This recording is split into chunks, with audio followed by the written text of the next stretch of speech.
Hello everyone, मैं अभिषेक। और इतना बढ़िया परफॉर्मेंस दे रहे हो आप लोग कि हमारे लिए काफ़ी टफ हो जाता है एक टीचर चुनना जो कि हम टीचर ऑफ द मंथ बनाए। बट बहुत ही मुश्किल के साथ एक टीचर ने फाइनल किया है जिनका नाम है प्रवीण जी।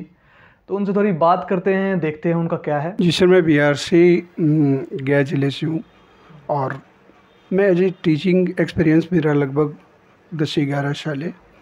लास्ट ईयर मैं कोरोना टाइम में दिल्ली में आया और फर्स्ट टाइम मैंने जब गूगल पे सर्च आउट किया तो आपका इसी इंस्टीट्यूट से मैं जुड़ा, जिससे हमारी आपसी बातचीत हुई और एक अच्छा सा प्लेटफॉर्म मिला मुझे। कुछ ट्यूशन्स तो फर्स्ट टाइम मिले जिसको मैंने हैंडल किया अपने स्तर से और अच्छा परफॉर्मेंस फर्स्ट टाइम भी रहा। बीच में कुछ ऐसा कंडीशन आया जो मैं भी कुछ डेमो क्लियर नहीं कर पाया, बट मैंने उस पर वर्क किया। थोड़ा सा उसको सोचा, बच्चे को कैसे हैंडल करना, स्टूडेंट को, या पेरेंट्स के साथ कैसे बातचीत करनी है, या पेरेंट्स का क्या डिमांड है, स्टूडेंट का क्या डिमांड है, या स्टूडेंट क्या चाहता है। फिर उस पर मैंने अपने टीचिंग स्टाइल पे फोकस किया। कुछ तो सेल्फ स्टडीज़ करी और सेल्फ स्टडी करने के बाद जब कुछ दिन बाद मैं 1-2 क्लासेस लेना स्टार्ट किया तो लगभग डेमो क्लियर होता चला गया सर। डेमो का आपका क्या रहता है? मतलब आप जब डेमो देते हो तो ऐसा क्या सोच के जाते हो कि मैं इस डेमो में ऐसा कुछ आपको कोई स्ट्रक्चर है जो फॉलो करते हो आप, जिससे वजह से आपके डेमो ज़्यादा से ज़्यादा कंफर्म होते हैं? क्योंकि जब तक इनको मैंने जितने भी डेमोज़ दिए हैं इनके सारे डेमो ऑलमोस्ट कंफर्म हो रहे हैं। तो ऐसा क्या आप फॉलो करते हो क्योंकि वो आप बता सको और सारे टीचर को, जिससे वो टीचर जो नए आए हैं वो इस लेसन से इम्प्रूव कर सके अपने आप को?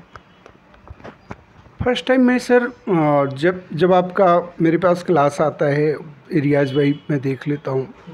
जब हमारी पेरेंट्स से बातचीत होती है तो क्लास के अकॉर्डिंग मैं ये सोचता हूँ कि कौन से सब्जेक्ट मेन फोकस होता है मैथ और साइंस का, तो उसका जो सबसे अच्छा लेसन होता है, सबसे टॉप मोस्ट जो लेसन होता है, उसको मैं एक बार रिविजन कर लेता हूँ, देख लेता हूँ। डेमो से पहले एक बार देख लेता हूँ। देखने के बाद जब मैं स्टार्टिंग वहाँ पे गया, जब मैं वहाँ पे प्रेजेंट हुआ तो स्टूडेंट के साथ थोड़ी सी अच्छी भी है, अगर वो रिस्पेक्ट कर लेता है तो ठीक है, और रिस्पेक्ट तो करते ही हैं स्टूडेंट। उनके साथ थोड़ा सा 2 मिनट अच्छे से बातचीत करो। ये बातचीत करने में ही पता चल जाता है कि वो बच्चा चाहता क्या है, क्योंकि फर्स्ट टाइम वो प्रिपेयर नहीं होता कि आप गए और पढ़ाना स्टार्ट किया। फर्स्ट टाइम उससे 2 मिनट आप बातचीत कीजिए। हाँ, उसके बाद उससे बातचीत करने के बाद ये पता चलता है कि वो किस सब्जेक्ट में इंटरेस्टेड है। जिस सब्जेक्ट में इंटरेस्टेड है उसके बाद उससे मैं पूछता हूँ कि आपका जिस सब्जेक्ट में आप अपने बुक ओपन करो और उस बुक ओपन में जो सबसे डिफ़िकल्ट चैप्टर आपको लगता हो, जो आपको लग रहा हो कि मैं इसमें इंटरेस्टेड नहीं हूँ, उस चैप्टर को मैं पढ़ाना स्टार्ट करता हूँ। उसके पहले कुछ इंट्रोडक्शन देने के बाद उस चैप्टर को स्टार्ट करता हूँ। आफ्टर 30 मिनट्स मैं 5 मिनट का ब्रेक लेता हूँ। उसके बाद उनसे बातचीत करता हूँ कि उसके बीच के कुछ जो मेन टॉपिक्स हुए उस पर मैं बातचीत किया, उस स्टूडेंट से पूछा। अगर वो अच्छा आंसर दे देता है तो वहाँ पर मुझे कॉन्फिडेंस मिलता है कि बच्चा कुछ मेरा समझा, वो फॉलो कर रहा है मेरी स्टडी को, वो बहुत अच्छे से क्लियर से समझ रहा है। उसके कुछ देर बाद मैं ये पूछता हूँ कि कौन सा सब्जेक्ट ऐसा है जिसे तुम बिल्कुल लाइक नहीं करते हो, तुम्हें सबसे टफ लगता हो। मोस्टली बच्चे SST बोलते हैं, कुछ ऐसे भी बच्चे हैं जो हिंदी संस्कृत भी भूल जाते हैं। तो कुछ हिंदी संस्कृत या SST का कुछ वैसा टॉपिक आप पहले से क्लियर करके रखें कि जो बच्चा उसको स्टूडेंट उसको सुने, और सुनने के बाद वो SST की तरफ इंटरेस्ट ले लेता है। और जैसे ही आपका क्लास ऑफ होता है, ऑफ होने के बाद कोशिश कीजिए कि 1 आवर का 1 घंटे का ही क्लास मत दीजिए। कोशिश कीजिए कि 5-10 मिनट मैं दूँ, 5 मिनट एक्स्ट्रा दूँ, और 5 से 7 मिनट पेरेंट्स के साथ बातचीत करूँ। और 5 से 7 मिनट जब पेरेंट्स के साथ बातचीत होती है तो पेरेंट्स ये पूछते हैं आपको कैसा लगा, कौन सी टॉपिक पे ये सक्सेस है, कौन से टॉपिक, कौन सा कैसा लगा, इसका क्या स्टडी है। अब उनको सारे आपको जवाब देना है, आंसर्स देना है। तो इनका मेन पॉइंट ये है कि पहली बात तो ये उस पॉइंट को हाईलाइट करते हैं जो बच्चे को सबसे वीक लग रहा होता है। तो बच्चे को अगर सपोज करो उसने बोला कि मुझे एसएसटी वीक लग रहा है, तो वो बोलेंगे कि चलो एसएसटी ही निकालो। जिससे अगर इन्होंने क्या किया कि उस सब्जेक्ट में उसका इंटरेस्ट दिला दिया जिसमें वो वीक है, तो बच्चे के नज़र में वो पॉजिटिव है, क्योंकि उसको लगेगा कि हाँ मुझे तो आता ही नहीं था आज तक, प्रवीण सर की वजह से मुझे ये क्वेश्चन आने लगे, इस एसएसटी समझ में आने लगा, एसएसटी में मज़ा आने लगा। तो ये एक बहुत बड़ा इम्पैक्ट क्रिएट करता है बच्चे के मन में, और बच्चा जैसा फीडबैक देगा पेरेंट्स को, पेरेंट्स उसी के बेस पे आपको सिलेक्ट करेंगे, अदरवाइज़ नहीं करेंगे। बच्चे का फीडबैक बहुत मैटर करता है। एक और क्वेश्चन मेरे से है कि आप उन बच्चों को कैसे हैंडल करते हो जो बच्चे थोड़े से नॉटी हैं, ये ठीक से नहीं बैठते, जिनका अटेंशन पढ़ाई में होता ही नहीं। ये तो उन बच्चों के लिए ना कि जो बच्चे पढ़ना भी चाहते हैं थोड़ा बहुत, लेकिन जो पढ़ना ही नहीं चाहते, लेकिन पेरेंट्स उनका चाहते हैं आप ट्यूशन लगवाओ, उन बच्चों को कैसे हैंडल करते हो आप, जो बिल्कुल मतलब बहुत ही ज़्यादा शैतान है?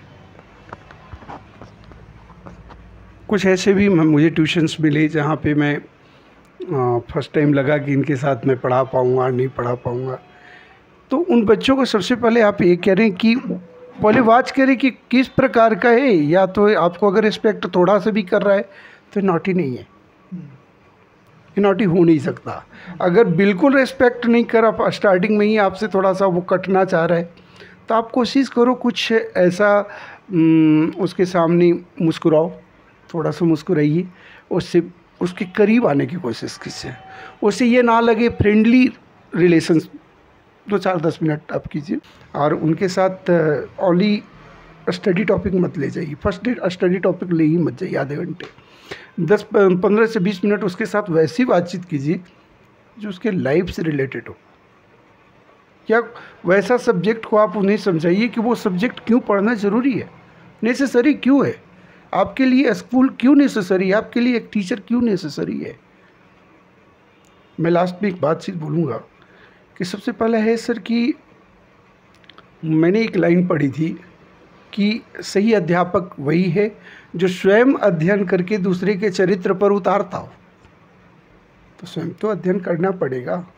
ऐसा नहीं कि हम भी बच्चे थे तो बड़ा कभी शैतानी नहीं की, बच्चे तो होते ही हैं। और ये भी मैंने देखा है कि जो जितने बच्चे नॉटी है वो हाँ वो अच्छा कर लेता है, और कोशिश करनी चाहिए कि स्टूडेंट के साथ अच्छा भी है वो। कभी कभी आपको हार्ड भी होना पड़ेगा, उसे ये महसूस भी मत होने दीजिए कि मैं आपके साथ फ्रेंडली हूँ, थोड़ा हार्ड भी होइए। अपनी टीचर वाला रूप भी दिखाना पड़ता है कि मैं आपका शिक्षक हूँ, एक आपके पेरेंट्स के बाद मेरी भी कोई अहमियत है, तब वो आपके साथ अच्छा रिलेशन और अच्छा चलता चला जाएगा। और वैसे तो एक टीचर का ये होना चाहिए कि अध्यापक जो है वो अध्यापक जो है वो स्वयं अंधेरे में रहकर भी दूसरे के चरित्र को प्रकाशित करता है। तो ये भी आपको सोच के चलना होगा। आप जैसे हैं बच्चा भी वैसे बनने वाला है। हाँ, बच्चा वैसा बनने वाला है, तो आप उसके साथ कितना अच्छा बिहेव करते हैं उसके साथ तो अच्छा चलेगा।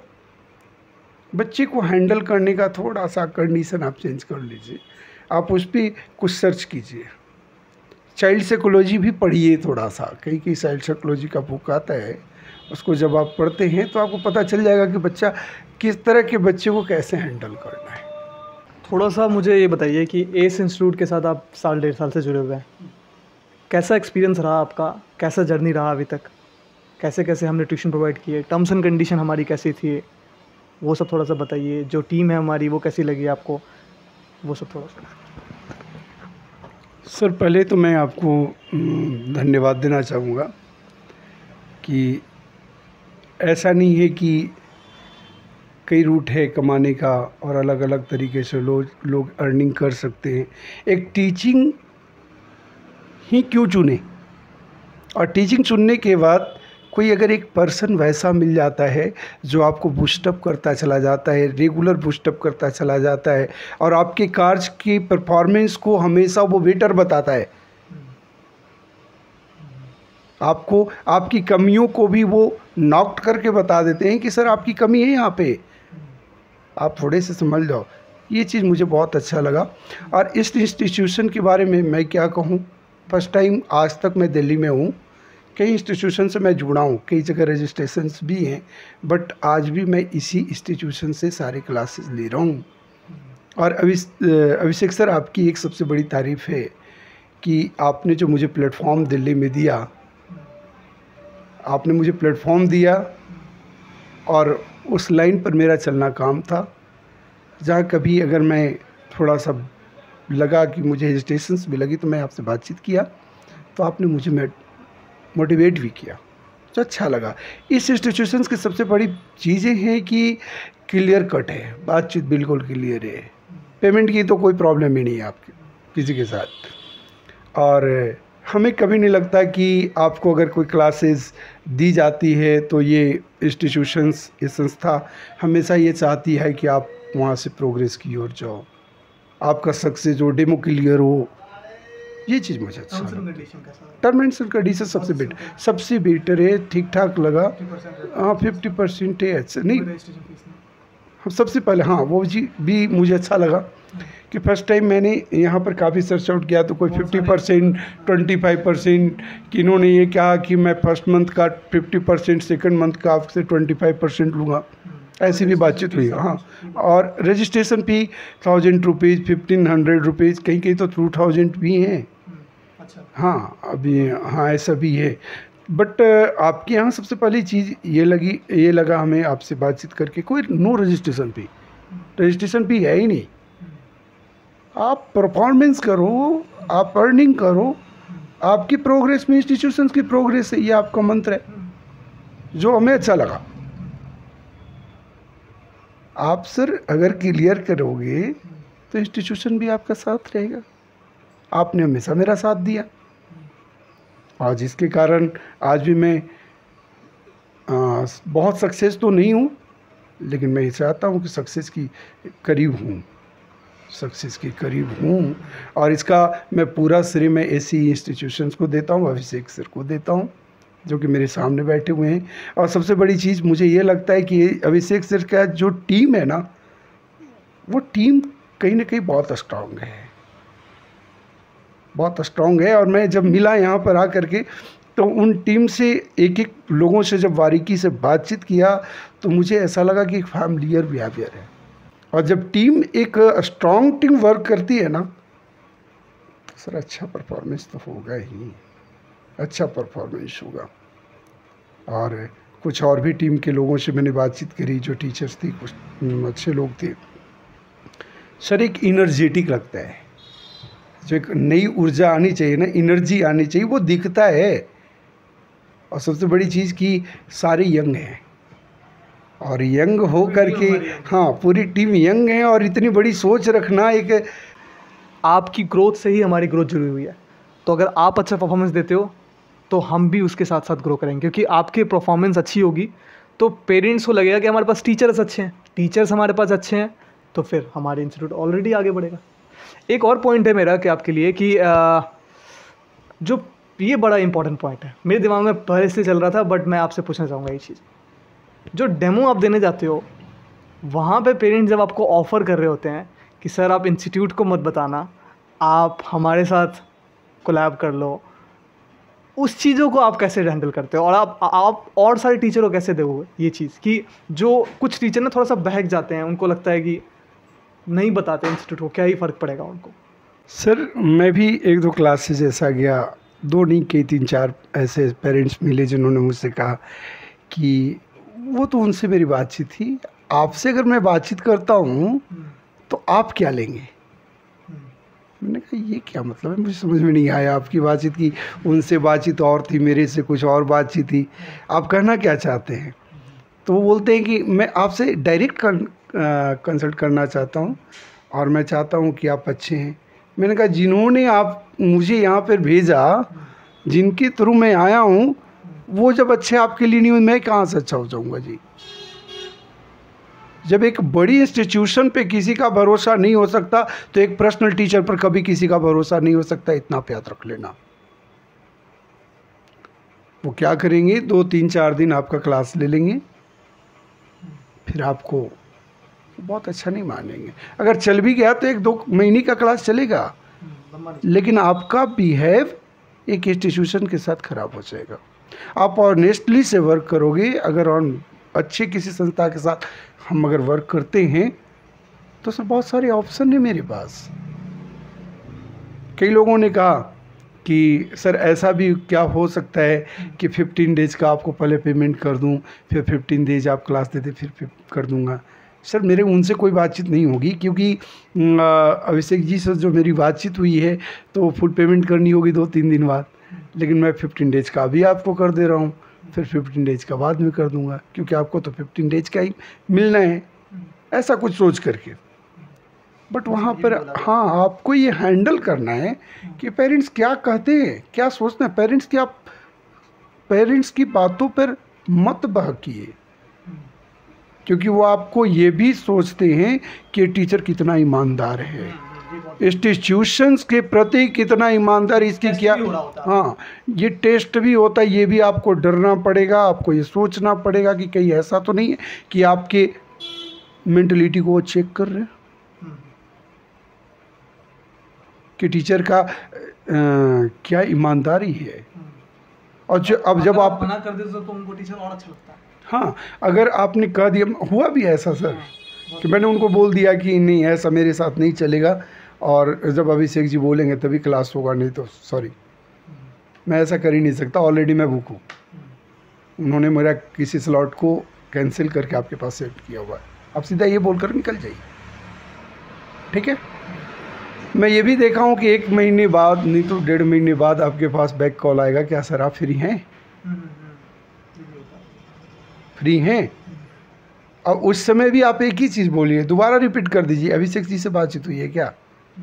अगर आपने ये बात फिर से रिपीट कर दी तब तो सर उस पेरेंट्स के नज़र में आप बड़े स्ट्रॉन्ग टीचर हो, आपकी ऑनेस्टी पर कोई वो दाग नहीं लगा सकते।